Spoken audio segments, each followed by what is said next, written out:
Hello, everybody. Good afternoon or good day to you, wherever in the world you are. I am dialing in here from in Milan, in Italy, but happy to be here as part of the AWP conference. Thanks to Lloyd and Steve to host this. Uh, Lloyd, do you want to do any intro here, or should we get going? Either way, I'm actually on the COAA advisory board with Yogesh. So if there is anyone from Canada that would like to get involved with COAA, please let us know. But other than that, I think Yogesh has a pretty good presentation for you, and I'll be joining in at the back end to help with the Q&A. Perfect. So to the members who are interested, who are following AWP, practitioners of AWP and exploring AWP or just getting to learn AWP, it's almost a decade of work in this field since its very inception, early in 2010, somewhere around that. We used to be a workplace planning committee, and then we've evolved to further aspects of what it is. Today, I will fairly keep this interactive and would like to hear from you also as we go along. So I think our Q&A will open up earlier. But let me take you through the journey of what we are headed towards in opening a new chapter called Construction 4.0, Entering the Future of Digital Construction. Yogesh Srivastava, co-chair of AWP committee since last 2011, and also CEO of TechnoBelt, almost 30 years of experience in heavy industrial construction projects, largely in oil and gas, but also as TechnoBelt, we get involved in different aspects of and different kinds of project. I also have Glenn Warren, who's my co-chair, who did not join today, but to quote him, now he's finally enjoying his retirement, so he's done solid 45 years of work. So he's left a lot of charge on me until we find one more sponsor to work with us, and we're looking for some owner participation there. So the one vacant spot to come around as a co-chair to help in this committee, which certainly will be great. If any of you are from the owner organization or in general very passionate, then please discuss with me. I also have my colleague as well as industry professional, Daniel Canning, brings a lot of experience having worked with Emmett Foster Wheeler and Wood Group. Dan, you want to introduce yourself briefly? Yeah, Dan Canning here. I'm the VP at TechnoBelt for Project Assurance and Delivery. 40 plus years experience behind me in heavy industry, both engineering, project management, construction and completions management. I've been in Canada since 2005. I've been associated with COAA for some time now. And yeah, I was the AWP subject matter expert at Emmett Foster Wheeler and Wood, and delighted to join you today.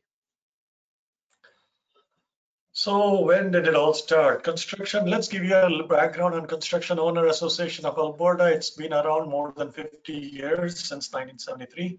And although the mandate is Alberta specific, how a lot of heavy industries can do things better, continually involve, connect with each other. It's more of a collaborative way where owners get together to uplift the way we execute projects in a tough environment with low temperatures, difficulty in sourcing labor, getting material, etc. So construction in Alberta is not that easy. So this Construction Owner Association of Alberta is continually seeking ways to do things better. One of our first works on safety became quite a big practice and got adopted Canada-wide. Similarly, the benchmarking committee, as well as now the productivity committee, etc. There are quite a few others that work together. We are called the AWP committee. But let's say where we started.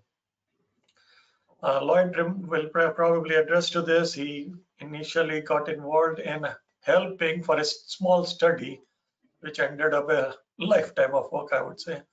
But it all started with workplace planning.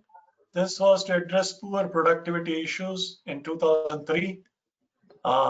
Took the discipline from synergy from what is shutdowns and turnarounds, where things get planned in a much more accurate way, to something called what can we do for capital projects in terms of ensuring the design delivery, planned material certainty, and planned resources. We evolved that concept of work phase planning in 2003. It went on for quite a few years. By 2007, 2008, there were significant gains that we were getting in Alberta by applying work phase planning. But that's where around 2009, COAA noticed from US, University of Austin, Texas, noticed that something interesting is being done here. Together, COAA and COAA formed a study partnership. We started something called a way of enhanced work phase planning, which was supposed to be EWP. But as you can see, EWP means engineering work packages, this, that, etc. Halfway through that study, we changed this to say something else. And thus came advanced work packaging, the new nomenclature, AWP. Little did we know when we were part of this 2-year or more that we spent, first with an initial stage and then another go at it, phase 2. Ultimately, RT 272 was published in 2011 and became 2013, I believe, and became a best practice in 2015 within CII. So we turned a chapter from work phase planning committee. We also moved along with what was going on and we aligned with AWP, and almost 8-9 years we have been as a AWP committee pursuing various things. So the nature of CII is quite simple. They end up publishing the guideline and then move on to do another set of projects, very industry focused. Usually the studies are 2-year of nature and CII keeps moving. Interestingly, in this case, CII did form a community of business advancement, CBAs, I believe. If Eric Rivella is here, he might be able to tell. So that offered some continuity in some ways, but in Alberta, what we do is we continue to enhance and expand what we have either come up as a best practice or any other guideline or recommendation. And every year we continue to take certain chapters or certain aspects of it and advance this further. So what happened over the course, I would say, is last year's mandate was in our committee for AWP, we were talking about focusing on 5 different aspects: engineering readiness, which was mainly on engineering rules of credit. Because when engineering says we are 80% ready, there used to be a dilemma of what exactly is 80%. It's the hours that you've burned in engineering. Where are my deliverables? Is the vendor data incorporated, stress analysis done for major lines, MTOs formed up, etc. Where am I? So we had a deep dive in the engineering readiness side. The other one was on material readiness, which was the procurement work process. We updated the guideline for what we mean by PWP, because otherwise there was another concept prevailing from our AWP days, which was expecting another package as a deliverable rather than following a process. We went on to clarify that further. On-site readiness was mainly taking things back to basics for work phase planning and making sure that work phase planning isn't forgotten, because at some point a lot of focus was on packaging, whereas ultimately the rubber hits the road at the site in executing these packages. And quite often we were challenged that these packages are being made because owner wants it or somebody has specified it, but are they really being utilized? So where do these packages end up? How effective are they to actually help in execution? Some projects have a mixed way successes. And lastly was people and mindset readiness. This was more on mindfulness and safety. But culminating all of this also is an enhanced guideline on path of construction. I will talk more about this, but I would say the era of AWP we have taken since 2013 to 2021, and the influence of AWP is extending. I'm sure this map perhaps has extended even further, but as with my own experience sitting here in Italy, I could add Italy also now, that tiny island, the folk that you see in the Mediterranean. Here also there is a good movement in adopting AWP. We'll be talking to a few other companies here as well, but generally this method of execution is getting more adopted, and in fact getting outside the oil and gas environment into different scopes as well. Even interestingly, on this job, on one of these projects where I am, initially there's a marine scope as well, which was excluded.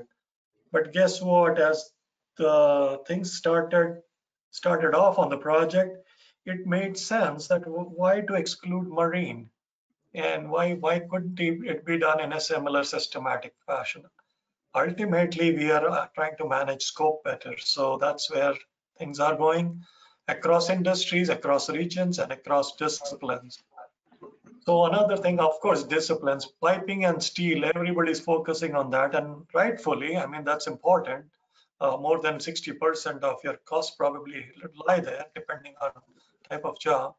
But certainly, what about civil, electrical, E&I, and others as well?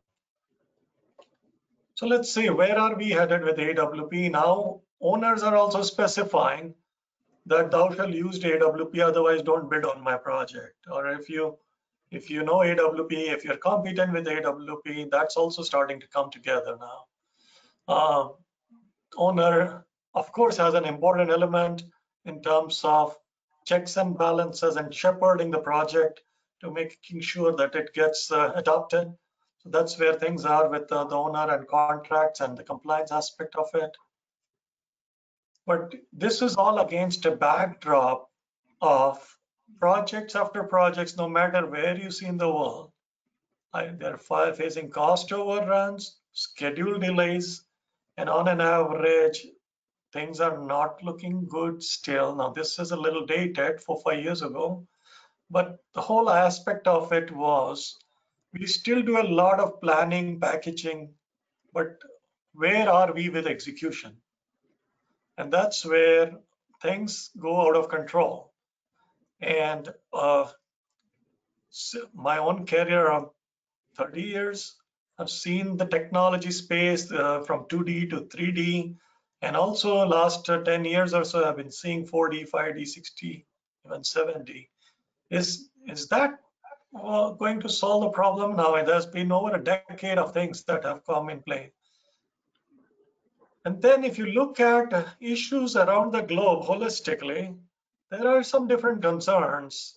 And I've just, based on personal experience and roundtables across the globe, whether it is in Asia Pacific, in Australia, or in North America or Europe, all these places, there is one or the other aspect that comes on top.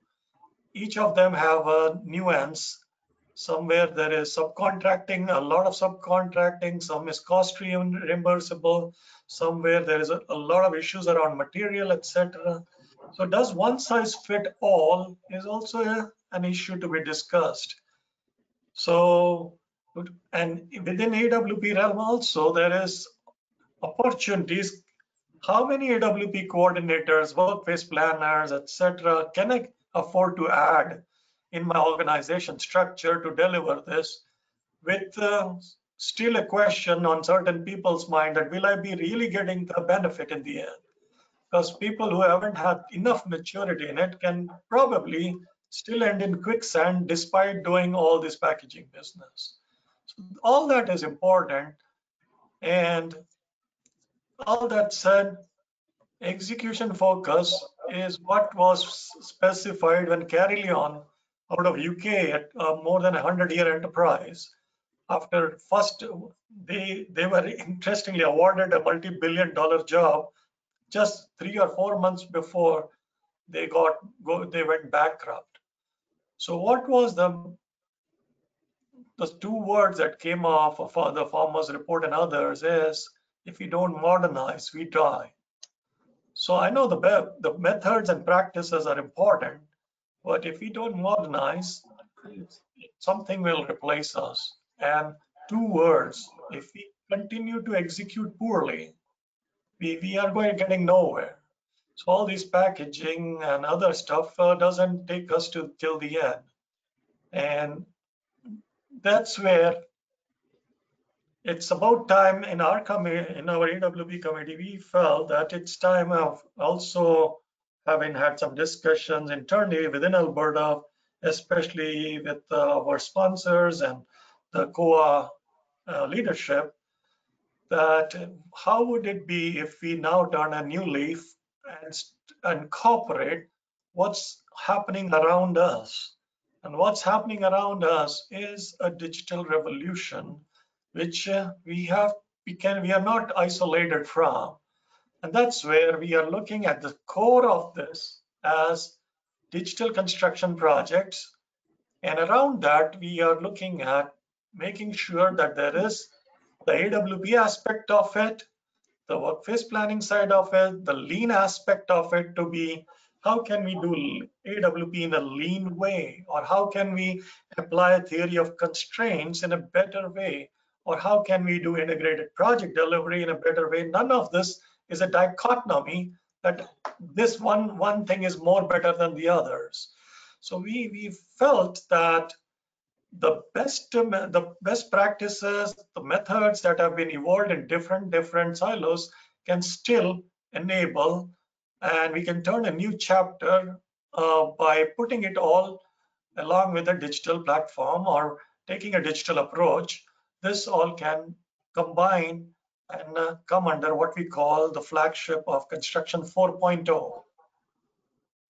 So let's look at some aspects of this Construction 4.0. Digital is the new normal. Most people are now, this is a no-brainer, especially with the pandemic situation.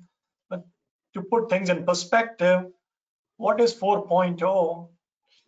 If you look at the late 1700s, mechanization, steam power, let's call that the industry 1.0. The assembly line which came in was 2.0. That is where the automotive industry and the Ford, etc., started manufacturing in large numbers. Industry 3.0, automation and computers. But as you see today, we are in this realm of Industry 4.0, where Internet of Things, cloud-based computing, and quite a few others come into play. And that's what we mean by Industry 4.0, how construction can no longer be isolated from this, and how do we take leverage of that. Just to give some importance to the data and the digital side of things, certainly CII has also started, they evolved a data model as to what information, things, what all is needed in terms of data that supports AWP. There were certain detailed attributes that has come in play, and I'm sure those who are familiar with this can relate to this. But on the other hand, when you talk about digitalization, if we continue to bring these blue dots without improving the method of delivery or method of, it's not integration anymore. Making software work with another software, a lot of energy and millions of dollars have been spent by corporations. It's not about making software work with each other. It's the data within these products that can be utilized and extracted in a much more efficient way, rather than the data lake where if I need a pail of data, why do I need to build a full data lake and then fetch it? Why don't I take a container and pick it up as I need, when I need, for whom I need? So having information for right people, right place, right time, that's where the focus is. And it's possible now with cloud computing, with IoT, real-time data, etc. So this comes from a McKinsey report where they show blindly digitalizing probably will end us in quicksand. You see the gray behind these blue dots, that's the problem you wanna try to avoid. So that's where we look at the methods and processes as per AWP or Lean and others that bring that efficiency. So if we don't sort that out, what happens with data? Ultimately, the data which is there, the real data is still in spreadsheets, in the logs, in the coordinations, in forecast, in all the processing that we do. So the real data still escapes the data towers, and it's in emails and Excel. So the reality of data in projects, it's all over the place. So that realizing that data, it's only having value that if it is available in the right format, it's accessible, comes from a trustful source, and you can do what I call the decision making. So just to highlight, we've got this sensitization now that data, information, knowledge, and wisdom, this DIKW framework, which was earlier published by Jennifer Rowley in that book of Journal of Information Science, this wisdom is important, but there is also a backward pass that just having wisdom in construction power projects for the next project is not enough. That may be 3 years down the line. What can I do instantaneously and have the granularity to act for my next shift or for my next week? And we do a great job of 3-week look ahead, but how can we do this anytime we are looking at data, it is 3-week look behind. So the focus in our COAA committee under Construction 4.0 will certainly be applying rapid learning back to where the data originated from. It could be the engineering lead who is working on a package and he did not get the vendor data, or it could be the site where somebody is working on a particular aspect of it and there's a technical query. How come it takes more than 5 business days to resolve some of these? Why can't it be done earlier? So those part of things we are looking at the ability of taking this DIKW framework and applying this back into execution in a much more efficient way. So the possibility taking DIKW further down by utilizing and blending with what is happening in the automation space of workflows, big data for learning and training the models, but small data for decision making. The cloud computing aspect of it, of making it available to across continents, site can be anywhere, and the other aspects of IoT data management and some predictive and automation or autonomous part of it is what we are looking at applying in the new chapter that we are opening as COAA. So in this new age technology driven construction, we are looking for predictive analytics in planning and monitoring. Talked about real-time visibility, the drones, the AI, machine learning, and GIS. We're looking at these aspects to start bringing in to COAA, Construction 4.0 committee. So quite a bit I am mentioning was heavily around the data side of it, but let me also remind ourselves that's one more chapter in it. We are not leaving what we have done already. So there is an important aspect of making sure we should not lose what we originally intended to do. That was the work phase planning. There was an original text in 2003. Some old rules were there. We are looking at the AWP approach, a data-driven approach or a digital approach, where to apply that and revisit how can we do work phase planning better digitally, because there is numerous hours spent in producing an installation work package. The cost benefit analysis, if I spend 2 days to make an IWP with all information, this, that, etc., want to make sure that it is utilized or it gives me 10 times the benefit than what originally it used to. So, and if it is the same kind, where can machine learning can help or where can predictive power help? That we are going to go into that realm when we go back to the basics. We also realize that the material certainty is an important part of it. I think I mentioned this before also as COAA. We look at the forecast-based allocation of material, starting with engineering MTOs, for the estimates, the MTOs, the preliminary MTO, final MTOs, etc.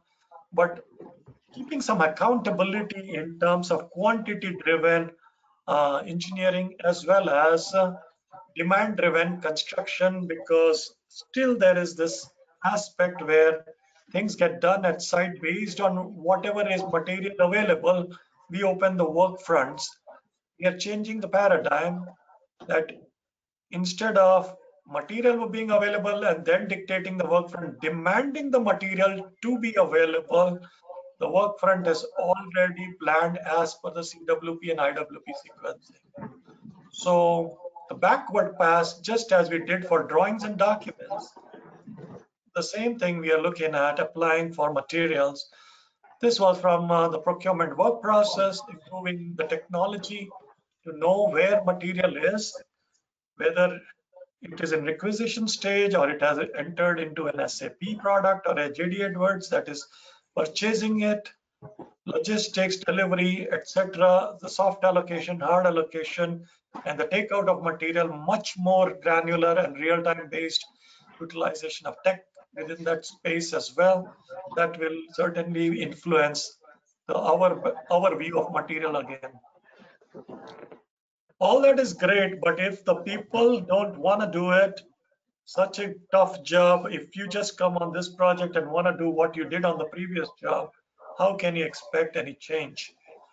So the continual side on the people aspect, where the desire to do something better is there, is important. Otherwise, we continue to repeat things that we did before. It's in our nature.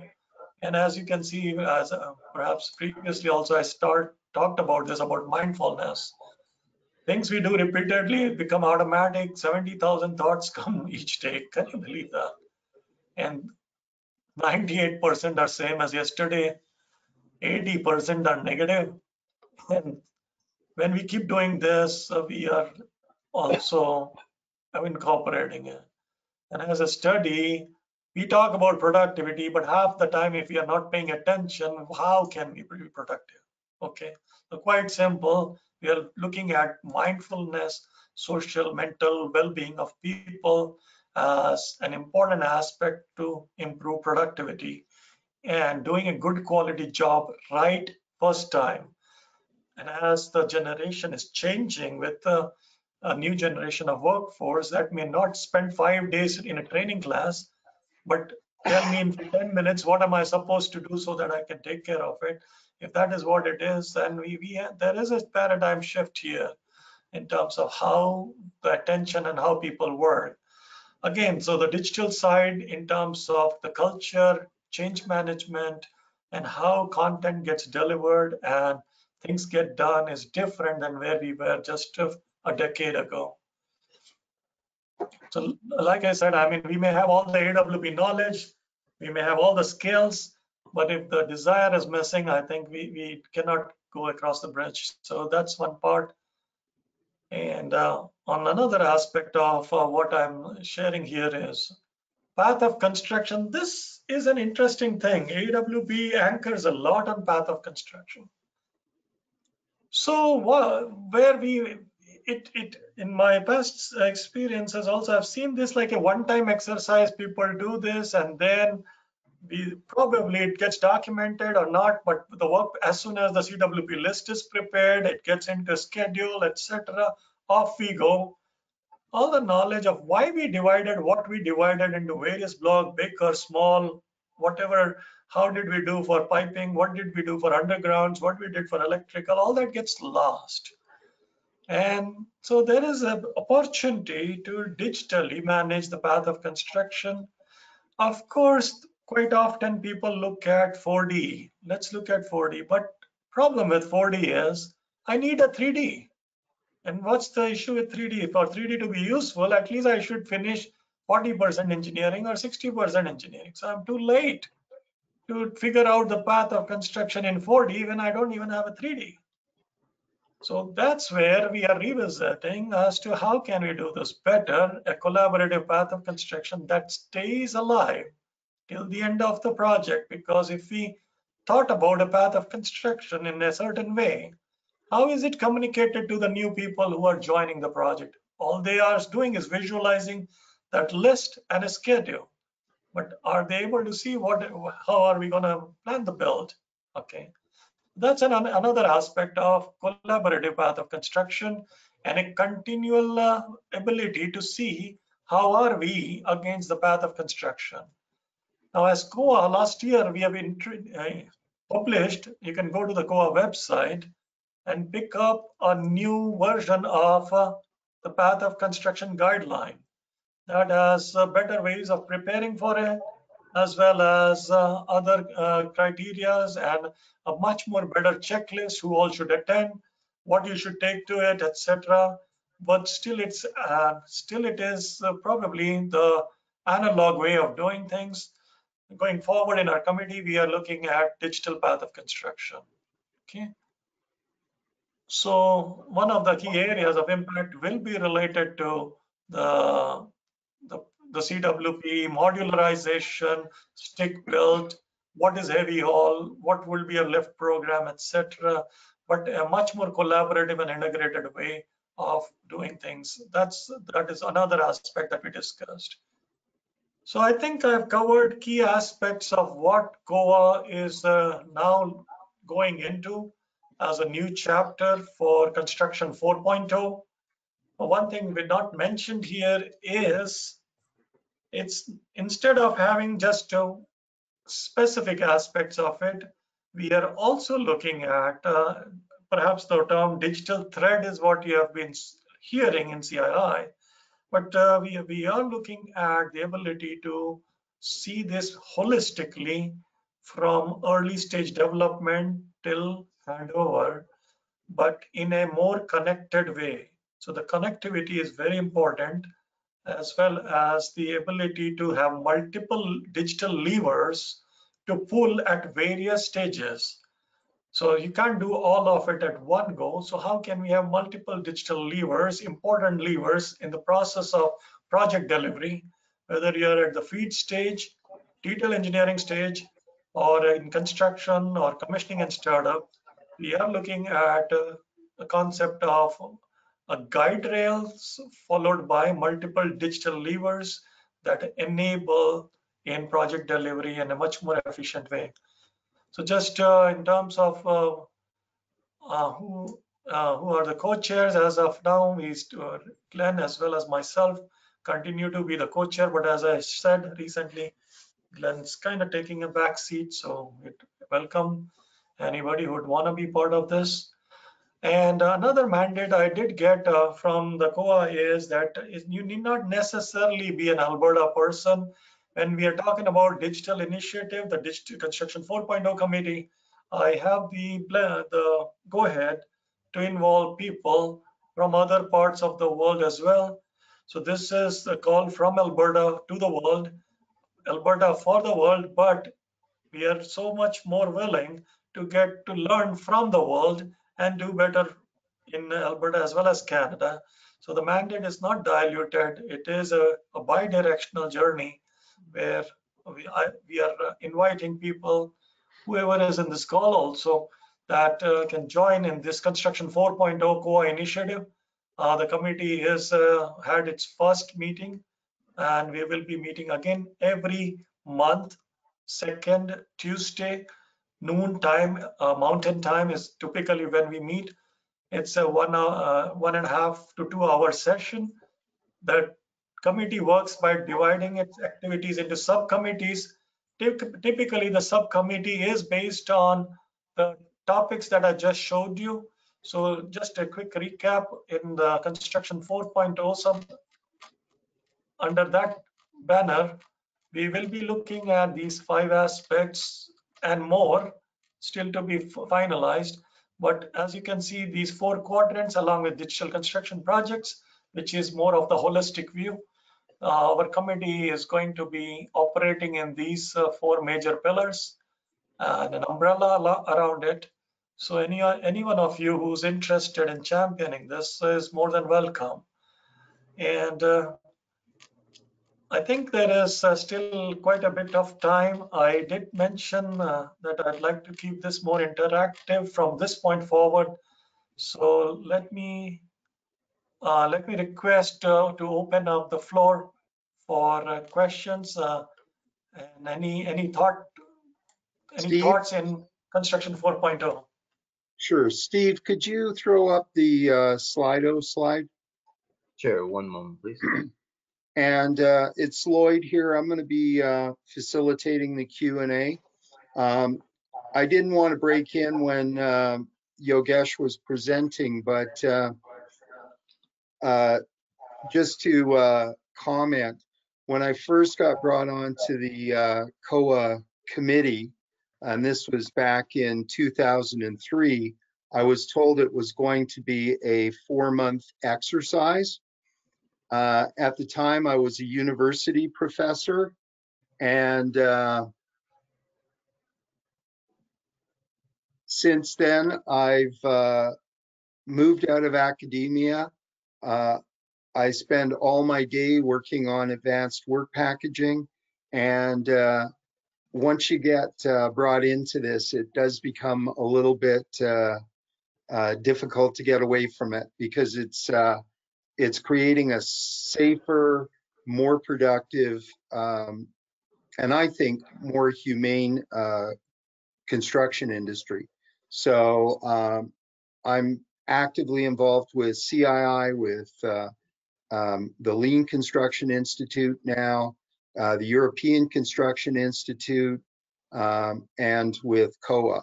And I think the direction that Yogesh is taking the committee in is a great one, but we're looking for your input to better understand what you think COAA should be working on and what you think of the new direction that's been set up. So the first questions come in. How does a VWP differ from a PWP? Yogesh? Wow, so the VWP, to be honest, pardon my ignorance, can you elaborate on VWP? I don't know this acronym. I think that refers to a vendor work package. Is that correct? I'm asking the original asker of the question.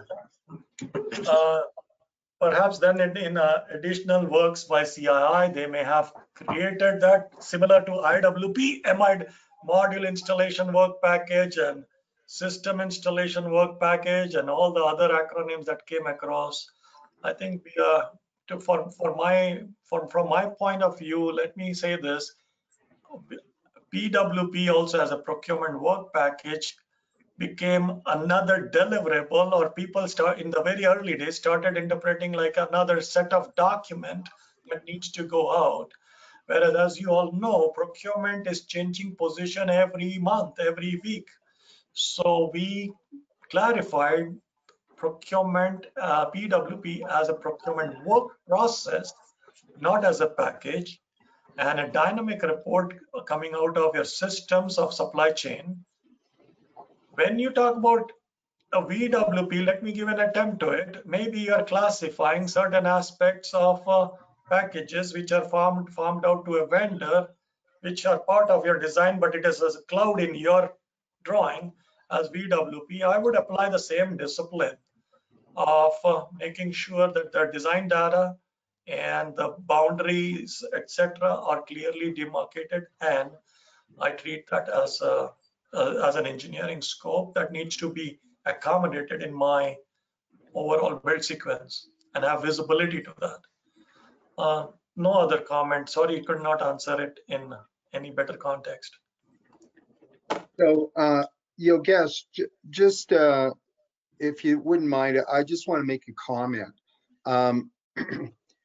The Construction 4.0 does not mean that COAA is not continuing to support advanced work packaging. It actually means that they're expanding to include other things beyond just advanced work packaging, which I think is consistent with what we're seeing CII do. CII had originally a fairly narrow definition of what advanced work packaging was, and they've since added access and commissioning, completion, and startup. And so the definition of advanced work packaging is being expanded by CII. I think COAA is going that direction, but they're also saying we're not going to incorporate everything into advanced work packaging. We're also going to look at other things outside of advanced work packaging as part of construction 4.0. Is that consistent with your interpretation, Yogesh?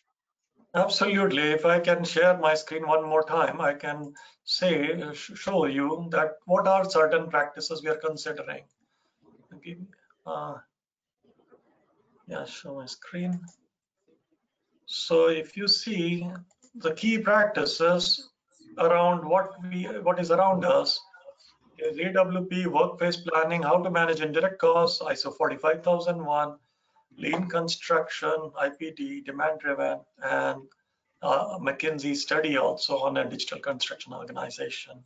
So these are some industry recognized important literature, if I may say. And somewhere it's not a dichotomy, they all come together. Okay.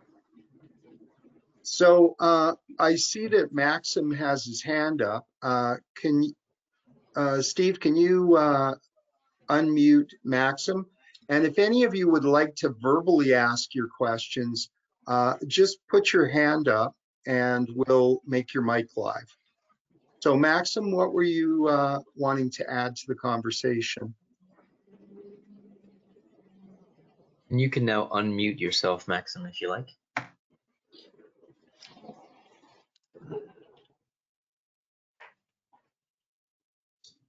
It's possible. Okay. No, thank you very much for your presentation, colleagues, because it's very interesting topics, construction 4.0, and Lloyd, no, we are working together with Lloyd, and I'd like to participate because I'm associate professor in St. Petersburg Polytechnical University. And we are doing some thinking and found advanced work package and community of practice in Eurasia. That's why I think I am sure we will find common things. It's very interesting. It's very interesting. Maxim, yes. Appreciate that. There is a question here on AI and machine learning, Lloyd. Yes. Let me take that. Go ahead. Go ahead, Yogesh.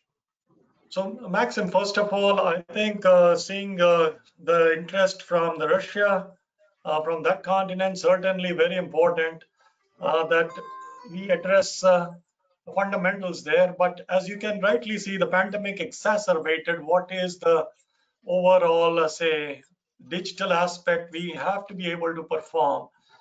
There was a question on where can AI and ML help in predictive analytics as well as increase in performance and efficiencies. Very important aspect, because imagine 10,000 work package on a 4-year project. Some of them are so repetitive. Machine learning can so easily be applied, and in my own experience, we are using already for AI and machine learning in punch lists, for example, to detect early and predict the kind of errors and omissions that a specific crew in a certain area can do using the past punch list data. So the keywords, the discipline, half the time, in fact, when we did the modeling analysis, we found out that there were 3 types of remaining work. One was just work not performed, some was rework, some was quality issues, etc. But even in the punch list, it was so difficult to get in which discipline, which trade, etc. So there is a whole lot of data in which AI and machine learning through keywords can help us significantly. Similarly, in safety, with the numerous job observations that get filed every day, we are looking at, we have already applied machine learning into that, so that the keyword in terms of any issue can notify the supervisor for a toolbox talk next day, not after 4 weeks down the line when you've read through all of this. So computer vision, natural language processing, handwritten text recognition, all that comes into play quite extensively. So certainly a lot of scope of Digital 4.0 in construction. So got that answered. So We have- Yogesh, I'd just like to add something. So Maxim is part of the Eurasian or Russian community of practice. We also have communities of practice now in the Middle East, in Europe, we're about to get one started in Southeast Asia. We have a very large chapter in South America, and we have a North American chapter. So these are groups that are affiliated with CII and COAA, but they're separate. You don't have to be a COAA member or a CII member to belong. And they were established largely as a result of COAA's involvement initially. So even though they're not part of COAA, I thought it might be useful to mention that there are communities of practice that have been established. They are heavily supported by COAA and CII and ECI. And again, if you're interested in finding out more about what's going on, you may want to join one of the communities of practice. Let me pass it back to you, Yogesh. Did you want to address the next question about successes at work-based planning? Sure. So certainly the community of practice, I encourage you to be part of. And as far as Construction 4.0 committee goes, the only difficulty you will have is the time zone when we have these meetings. But otherwise, if you are interested, you can have a direct participation in the Construction 4.0 committee of COAA, wherever in the world you are. That is an open invitation. So please, those who have expressed interest can also write by email or reach out to me. That's fine, no issues there. And we'll share what all is going to happen, when are the meetings, etc. So that's where we, as far as this digital initiative goes, definitely we need not be restricted anymore to a time and location. Next question was, don't we have images of AWP success at workplace level to view and celebrate? I'm a construction practitioner who has seen no visible or quantifiable AWP wins. What an important question. Quantifying, are we winning or are we losing, right? So let's say that there has been studies or case studies published by CII which talk about from when the project is done, two similar projects. One started with AWP method. In fact, Exxon did one of those. There have been certain projects which have come back and reported on where they made the wins. But to be honest, unless you can track things in a digital format, how can you say where you were? Say, for example, if I have a project, $1 billion in scope and 800 work packages, these are 800 winning points. Each of these package, whether I did better than what was estimated or earlier than what was estimated, is a winning point or a losing point. I didn't lose the whole project. If you are winning the project, you have to make all those 800 wins. The only way to quickly know whether you're winning or losing is the ability, digital can give you that granularity and visibility, an early indicator of a win or loss. So that's where I'm headed, where we think we should be able to see quantifiable AWP wins. But otherwise, typically the studies that I have seen also, same as you, they are towards the end of the project, time on tool study, and other empirical evidences that say this has been a great job. Okay. So, Anybody else? yeah, one thing I would just add to that, Yogesh, we have at the Group ASI website, there is a huge library of previous presentations and resources. And one of the things that we do at the conference routinely is we have organizations share stories about what they've done and the successes they've achieved. And Exxon's done that, Shell's done that, Dow's done that, Lyondell's done that now. So you may want to take a look at those resources to get some case studies. But CII regularly researches how effective AWP is, and what we're seeing is the projects that are implementing AWP well, in other words, more mature companies, get great results. The ones that are implementing it for the first time and often aren't fully aware of what's necessary to get a good implementation, of course, have less effective results. And so, you know, one of the questions that I always ask companies is it that you implemented AWP, you implemented it fairly thoroughly and fairly well, and you didn't get results? Or is it that you were still learning what AWP was and the results that you got were better than before, but not what you were shooting for? So that's just a little bit of an additional comment. Dan, would you want to help with this question? How important is AWP governance to measured compliance and any corrective action? Yeah, I think it's crucial, and I think it mirrors exactly what you said and Lloyd had mentioned, is that when you do an AWP process, you've got to be able to continually look at what you planned. Is it being executed? Are you following the rules? Are you following the structure? Are you being compliant to what you've actually planned? And I don't mean a schedule, but all of those interactions, the number of EWPs, CWPs, are they signed off? Are we compliant to the processes sitting behind the actual AWP process? And I think if you're doing that regular compliance check, you're effectively supplying guardrails for the project.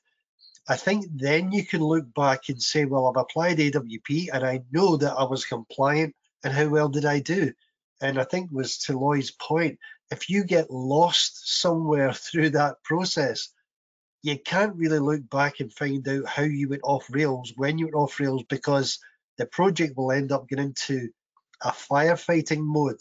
Even if you've applied AWP and not done it well, it may get a bad name or a stigma for that project. So it is crucial that not only AWP being applied, but you have a governance aspect to that, and regularly checking, maybe through audit, but regularly checking that all of the things you planned, all of the information and how things are being communicated and collaborated is actually being executed in that way. Otherwise, you're going to get a kind of false result at the end to try and assess AWP being successful across many projects. You know, on this point, I will go to the extent to add, to ensure performance goals, corrective action is in place. I'll go to the extent that you may have to even replace people. Because in a particular case in point, somebody who joined the project 4 months ago is after 4 months also say, if he's coming back and telling me that he's making plans based on availability of work material, I will plan the work fronts, and if the drawings not coming, I'm going to engineering and taking all the drawings and doing as they come. That's a wrong approach. You have to have there is an operational discipline that is needed that really makes sure that goes through. So it is extremely important that there is especially in an organization which has just come on board and wanting to do this, the people, you may want to be able, you may have to go to the extent of replacing people, not on my project, some other job. And so certainly corrective action in all the way till if you have to let go of somebody and bring somebody else, that much should be, that much quantum you should take with you. What is the ROI on a system like this? Published ROI talks, it's all published out there. But I would say the ROI is an aggregation of marginal gains. There is, if you just look at the upfront portion, certainly in engineering, there is additional effort required. There is some adjustment required in your systems side of things to be able to trace things as to where things go. ROI does the maximum when the rubber hits the road in terms of execution. That's where we are expecting greater ROI. Also, from another aspect, change and claims management. When you're doing an AWP job, my personal belief is that you are setting the scope very clear. So that's good. And I think that that will make things quite a bit more important. So, That we practice Yogesh, this systematically. Yeah. so Yogesh, O3 has actually developed an ROI tool that I think they've made available to CII. So if somebody were to go and visit the O3 booth in the sponsors lounge, you could get some information on the tool. And it's designed to actually allow you to assess what your ROI is. So that's a pretty darn good resource. The other thing I would say is that the next question where they ask about additional books that we can recommend. The Insight AWP has Jeff Ryan, the author of Schedule for Sale and More Schedule for Sale. And I believe he has a talking book version that you can get from his booth as well. And that's widely accepted in the industry as a good resource.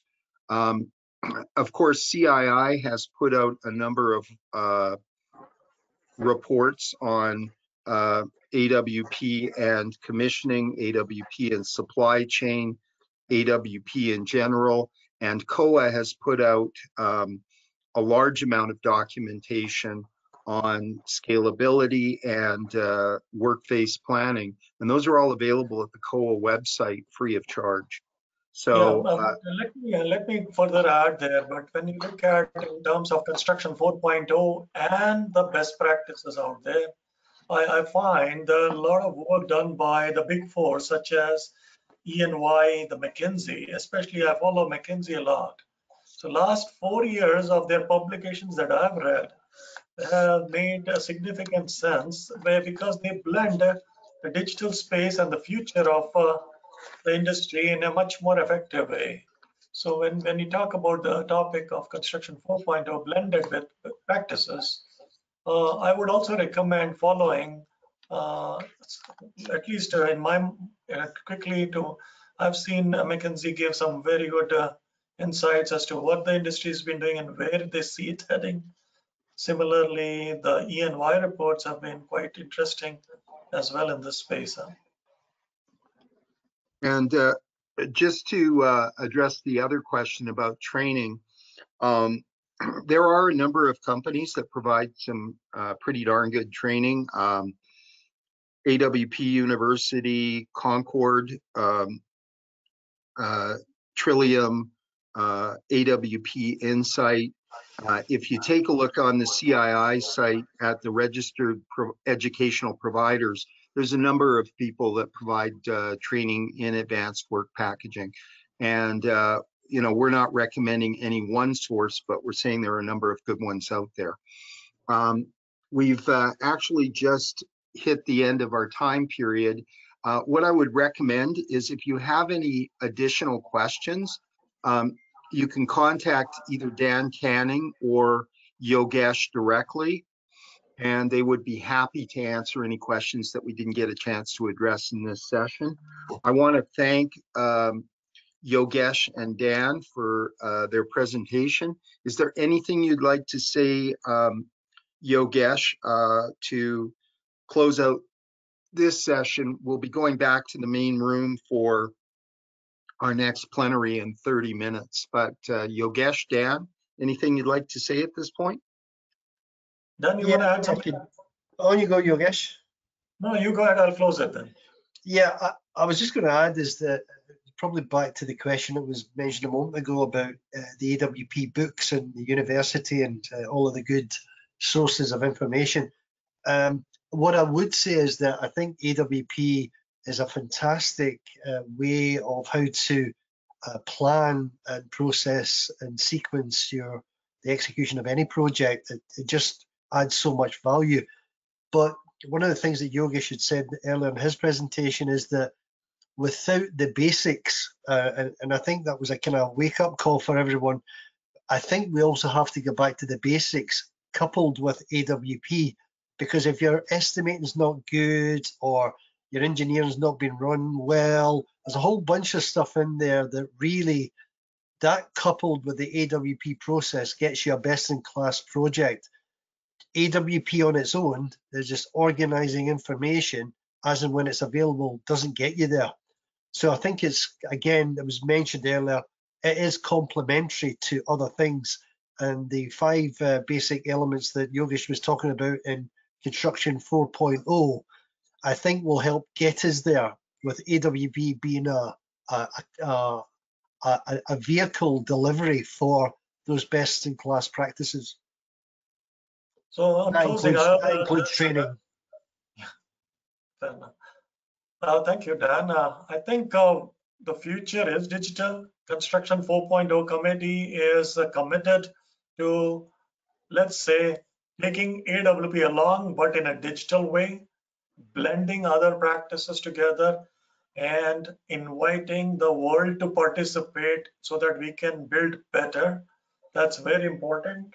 So please look at COAA as a fulcrum where we can work together in a much broader way and a much more digitally enabled way to advance this topic, so that 2021 onwards, at least the next few years, there is a longevity and we turn a new chapter and bring something newer and take things beyond what we had put initially as AWP a decade ago. So time to move on, do new things, come along, please. Thank you very much. And thanks to Yogesh and Dan for their presentation. We'll see you all in the main room in half an hour. Thank you. Bye for now. Thank you.